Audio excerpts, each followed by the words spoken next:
El podcast de Uranálisis de Sysmex Experience es una iniciativa de Sysmex para generar y compartir información y contenidos de calidad relevantes y actualizados sobre nuevas tecnologías aplicadas al diagnóstico de laboratorio.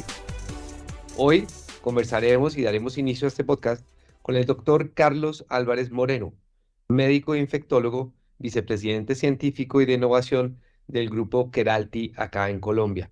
Doctor Carlos, bienvenido. Un placer estar aquí con ustedes y muchas gracias por la invitación a este podcast en que podamos compartir algunas experiencias, especialmente hablar de una de mis pasiones, que son las enfermedades infecciosas. Genial, doctor. Qué bueno saber que esto lo apasiona y esperamos transmitirle a todo el público que se conecta y nos escucha acá en Spotify sobre este tema tan interesante. Hoy vamos a hablar del diagnóstico eficiente de infecciones del tracto urinario con sintometría de flujo fluorescente. Si le parece, doctor, ¿por qué no nos da una pequeña reseña de dónde viene esto? ¿Cuál es la historia de este tema del diagnóstico en infecciones del tracto urinario? Sí, definitivamente tener que hablar de infecciones y especialmente infecciones urinarias, pues es extremadamente relevante, dado que estas son las condiciones clínicas más importantes de las patologías, es decir, de las causas de infecciosas que pueden afectar al ser humano.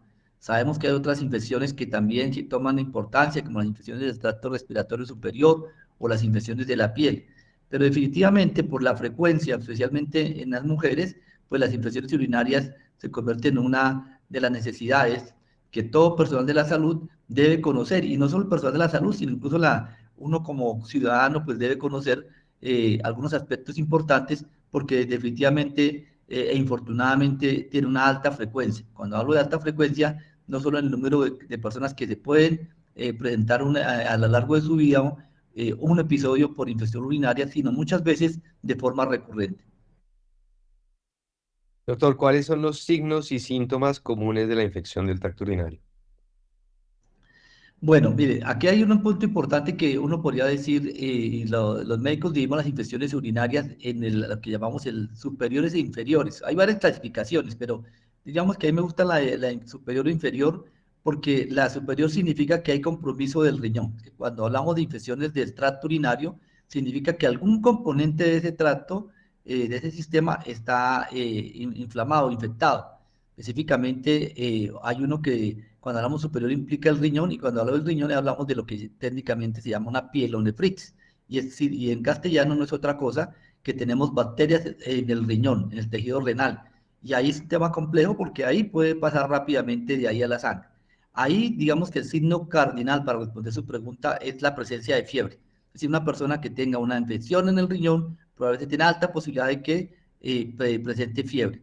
Algunas veces, como el común de las personas piensan que cuando hay un dolor de la espalda detrás es porque hay infecciones del riñón, y claro, puede ser que fiebre más dolor lumbar, pues estamos hablando de una infección urinaria, pero muchas veces los dolores lumbares no son infección, sino son por otras cosas musculares. Ahora bien, la otra que es mucho más común son las infecciones de vías urinarias bajas. ¿Qué significa esto? Que la infección está probablemente en la vejiga o en el camino de la vejiga hacia la parte exterior, es decir, lo que técnicamente llamamos la uretra. Entonces, generalmente los síntomas que se presentan cuando hay inflamación o infección de la vejiga, que es lo que se llama cistitis, son síntomas asociados a esa sitio anatómico, y por lo tanto las personas lo que tienen son ardor al orinar, molestias al orinar, es decir, que cuando va a tener ganas de orinar tiene alguna sensación diferente a lo que usualmente pasa cuando uno orina, pero adicionalmente puede presentar otros síntomas como técnicamente llamamos de polaquiuria, que es que tiene aumentada la frecuencia urinaria, es decir, si yo voy al baño 2 veces al día o 3 veces al día o una vez en la noche, cuando tengo una infección urinaria, puedo tener duplicado esa frecuencia de veces que tengo que ir al baño.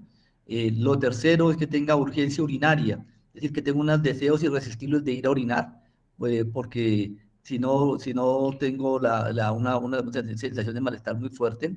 Y podría decir que el otro signo importante es también la presencia de sangre en la orina. Digamos que son como los 4 síntomas para recordar.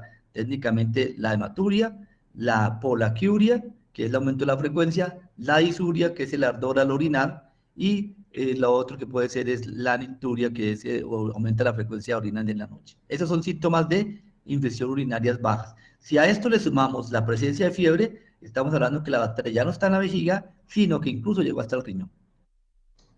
Ahí, doctor, un tema importantísimo, recordarle a las personas que recurran al personal médico con cualquiera de estos síntomas.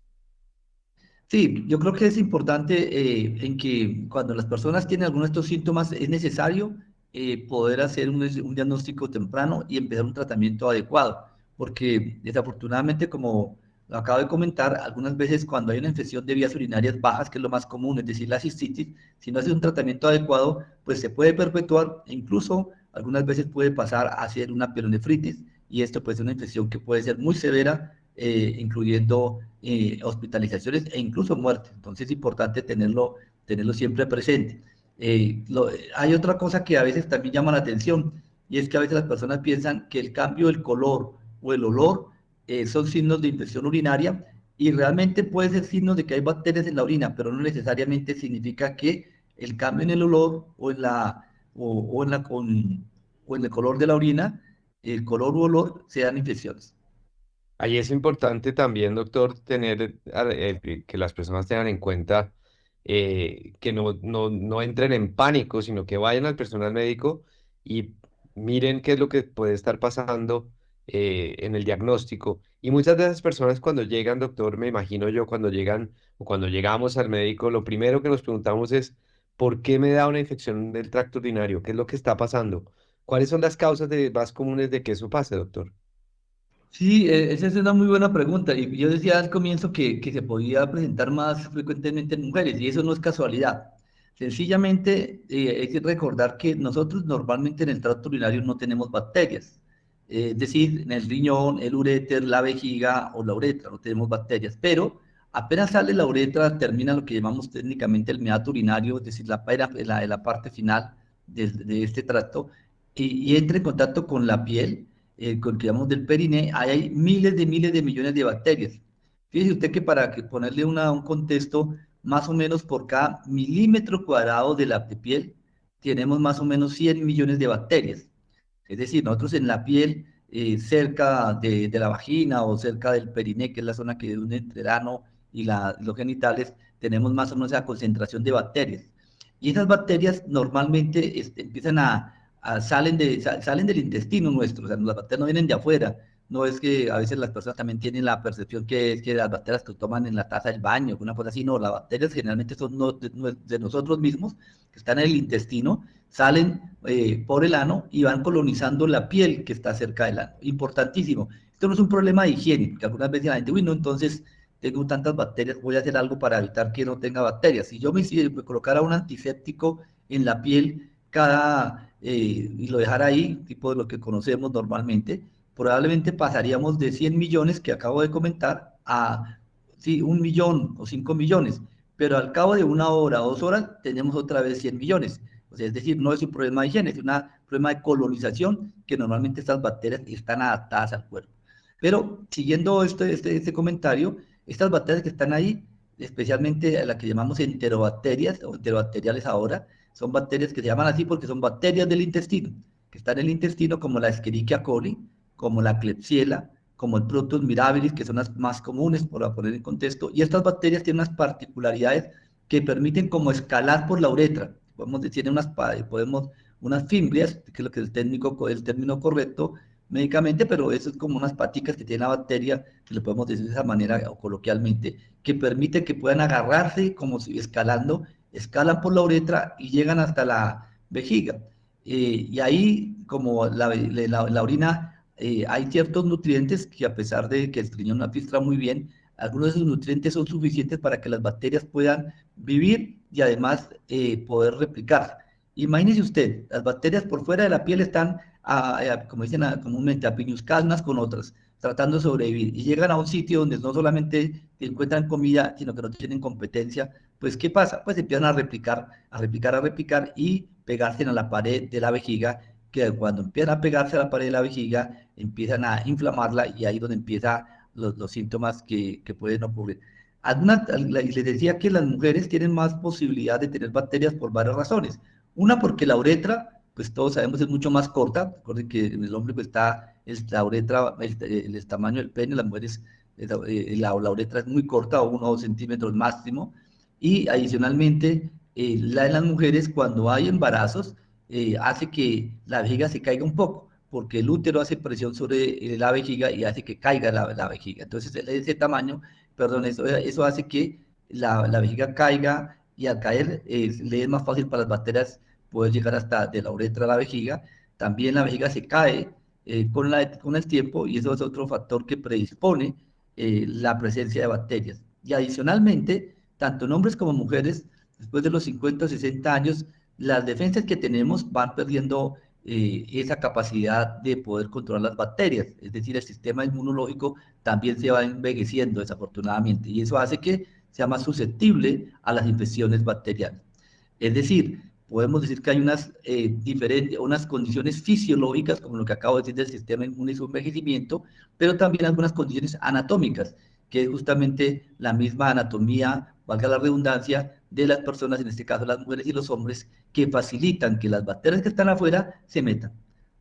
Doctor, le quisiera preguntar porque puede que muchas de las personas que están escuchando esta conversación así lo estén pensando o lo estén viviendo.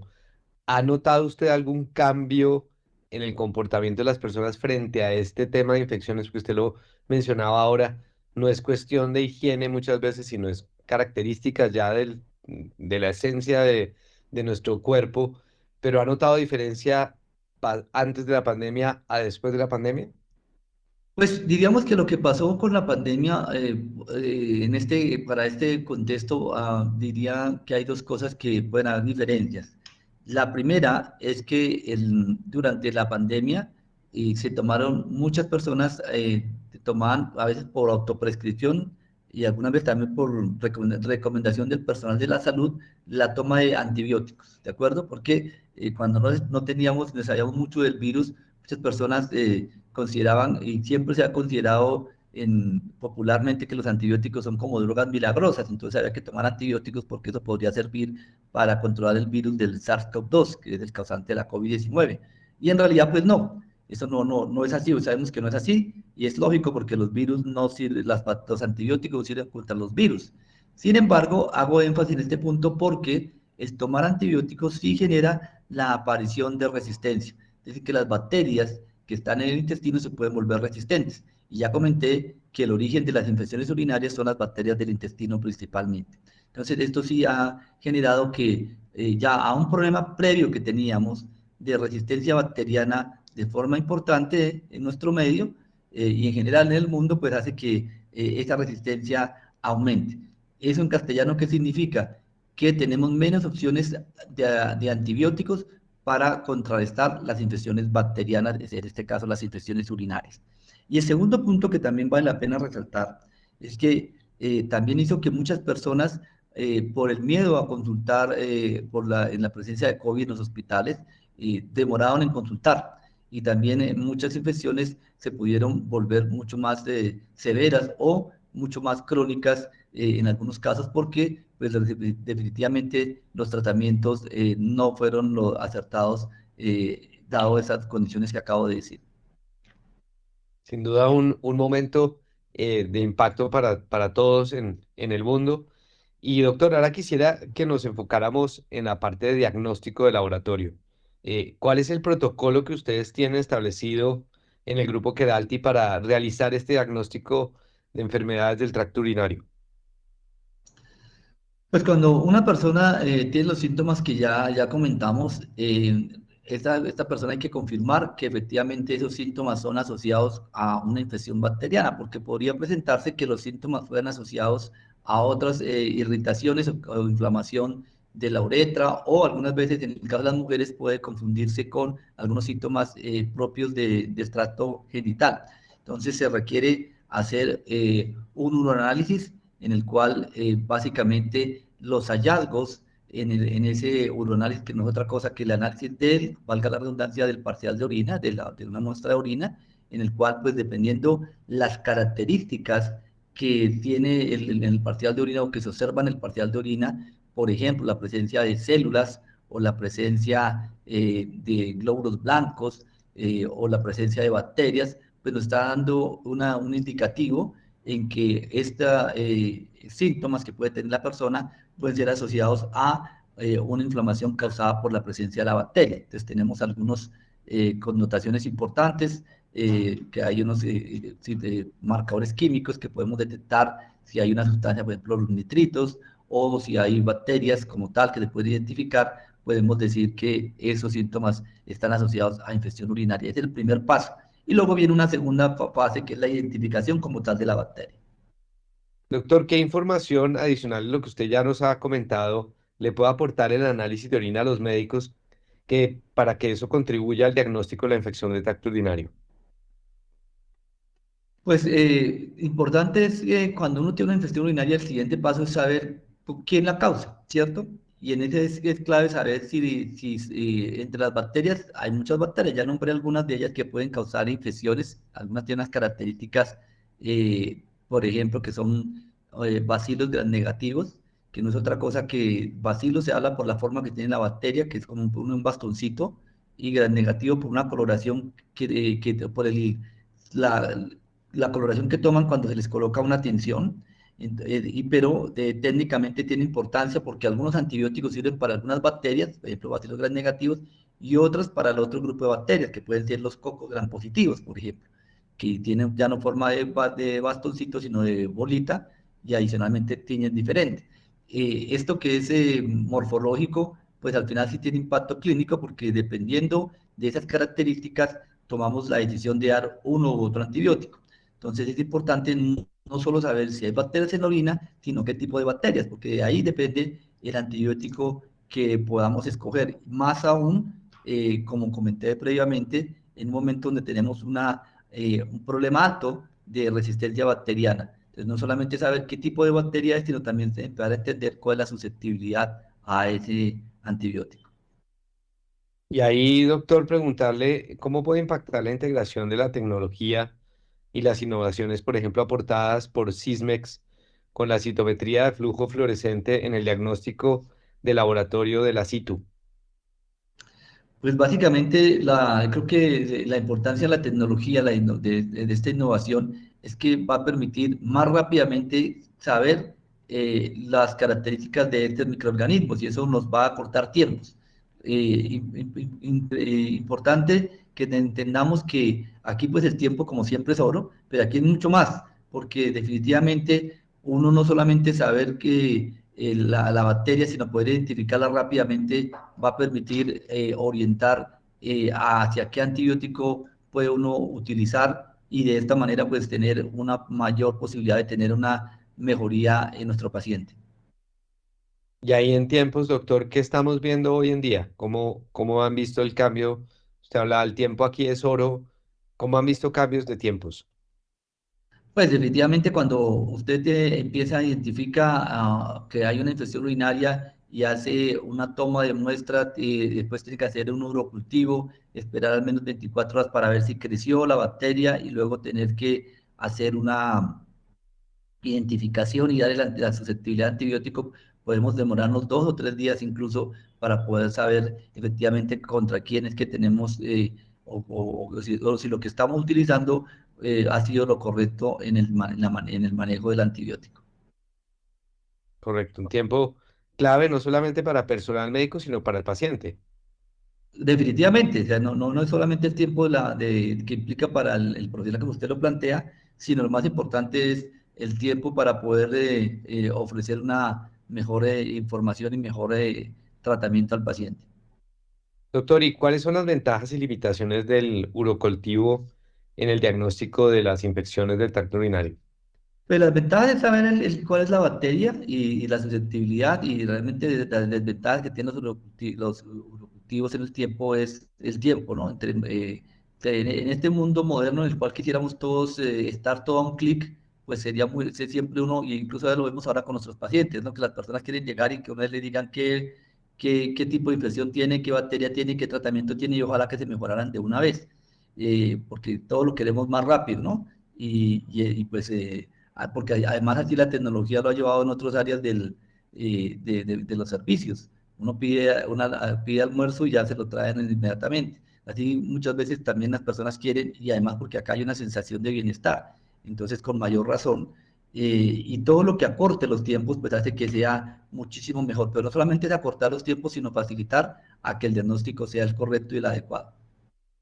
Pero los tiempos son los que son, como dirían por ahí, ¿no? Los abuelos. En algunas cosas sí no podemos, no podemos hacer disminuir los tiempos, pero sí es una ventaja grande que si uno desde el comienzo puede orientar mejor la terapia antibiótica, pues básicamente vamos a tener mayor probabilidad de éxito. Doctor, ¿y cómo impacta el diagnóstico de laboratorio en el tratamiento y la resistencia a los antimicrobianos? Algo nos comentó ya, pero quisiera que nos diera más luces sobre este tema. Pues el tema es que, acuérdense que la primera causa para aparición de resistencia bacteriana, digamos que es como un daño colateral. ¿A qué me refiero? En que cuando damos antibióticos queremos lograr la efectividad, es decir, que se maten las bacterias, se podemos decir de esa manera, pero un daño colateral es que algunas sobreviven y producen mecanismos de resistencia. Entonces, si adicionalmente damos un antibiótico que no es, pues la posibilidad de que aparezca más resistencia es mucho más alta. Entonces, lo que tenemos como una de las paradigmas actualmente en el manejo de las infecciones es tratar de dar tempranamente el antibiótico correcto en el menor tiempo posible, porque de esta manera disminuimos o mitigamos el impacto de que aparezca resistencia. Las bacterias son seres vivos que tratan de sobrevivir y buscan mecanismos para hacerlo, y en eso una de las estrategias es tratar de evadir a los antibióticos. Entonces, por eso es importante que tengamos siempre la posibilidad de poder utilizar el antibiótico correcto para evitar que aparezca la resistencia. Y aquí hay una situación particular que lo comentaba al comienzo, y es la recurrencia de las infecciones bacterianas, porque muchas veces no podemos quitar la causa, es decir, uno quisiera que no volviera a aparecer, pero como decía al comienzo, entre las causas, si es una persona que tiene más de 50 o 60 años, pues eso no lo podemos cambiar. Si es una mujer que ha tenido varios hijos, pues eso tampoco lo podemos cambiar. Y a mí se me olvidó un punto importante, por ejemplo, la presencia de las mujeres en el estado posmenopáusico, en el cual sus condiciones de microbiota en la vagina han cambiado. Eso hace que estos factores, muchos de ellos no los cambiamos. Entonces, ¿qué significa esto? Que hay una alta posibilidad de tener una recurrencia o una nueva infección. ¿Y por qué hago este énfasis en este punto? Porque si no tratamos adecuadamente el antibiótico con el antibiótico correcto y disminuir la aparición de resistencia, puede ser que este episodio lo tratemos bien y nos vaya bien, pero en unos 2 o 3 meses tengamos otro episodio con una bacteria resistente que también nos puede complicar la vida. Incluso en algunas veces nos toca cambiar en la actualidad antibióticos orales por antibióticos endovenosos, porque no hay antibióticos orales que tengan la capacidad de destruir la bacteria que está causando la infección. Doctor, pero si me lo permite, ahí le contrapregunto. Vivimos también personas que se frustran mucho por este tema de las infecciones y dicen, a mí me dan muchas infecciones. ¿Qué pueden hacer esas personas o qué deberían esperar de los tratamientos?